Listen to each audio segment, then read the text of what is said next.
19. Une moule. Non. Fruit de mer. Eh oui. Ouais. Ça compte ou ça compte pas? Non, il a dit moule. Le premier qui tape. Ouais. Mais oui. Alison opportuniste.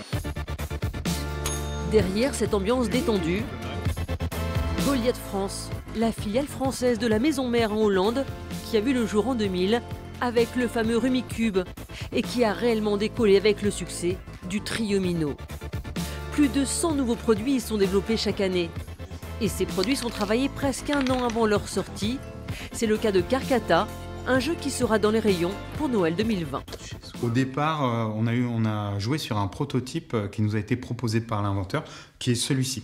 Donc comme vous pouvez le voir, c'est un prototype très rudimentaire et le jeu se jouait avec des cartes. Donc nous, la mécanique du jeu nous a plu. À partir de ce moment-là, on a travaillé dessus et on s'est rendu compte que l'utilisation de cartes n'était pas très intéressante. C'est pour ça qu'on est parti sur des dés. Et donc là, vous voyez un de nos premiers protos. Comme vous pouvez le voir, il est beaucoup plus abouti. Et donc après, des périodes de test, arranger des petits détails, etc. On est ici sur un produit qui est quasiment fini. L'important, c'est de jouer avec le proto, avec les joueurs et écouter les retours.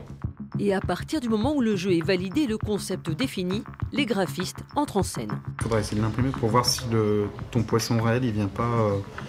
Comme tu as mis des ombres partout, est-ce que ceux-là, ils viennent pas faire un... Je crois qu'ils sont tout petits. Hein. Sinon, on ne voit pas. Les graphistes sont là pour donner une identité visuelle au jeu, le rendre crédible et surtout plonger le joueur dans un univers.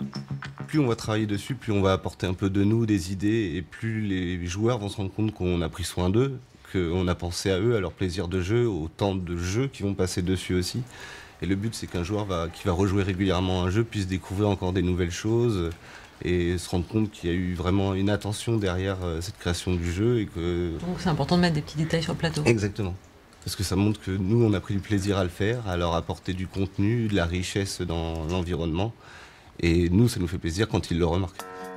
Les jeux sont testés à différentes étapes, pour le concept, mais aussi dans l'évolution de sa fabrication.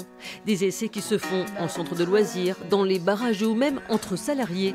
Ce jour-là, on testait PictoRush, qui devrait sortir en juin prochain. Le but du jeu, ça va être de gagner un maximum de points et ensuite vous pourrez ainsi déplacer vos pions sur le plateau. Le seul problème, c'est que vous avez 20 secondes pour dessiner 20 dessins.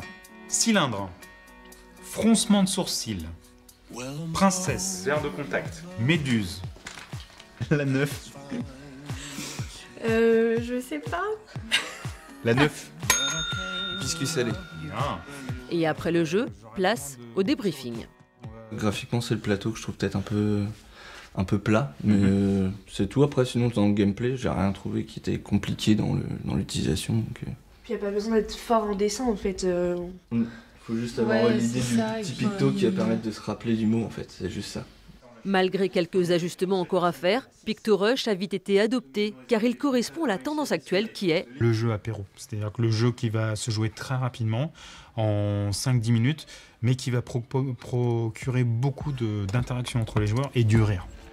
Tous ces jeux seront jugés par des professionnels dans les festivals, mais le verdict se fera dans les rayons des magasins.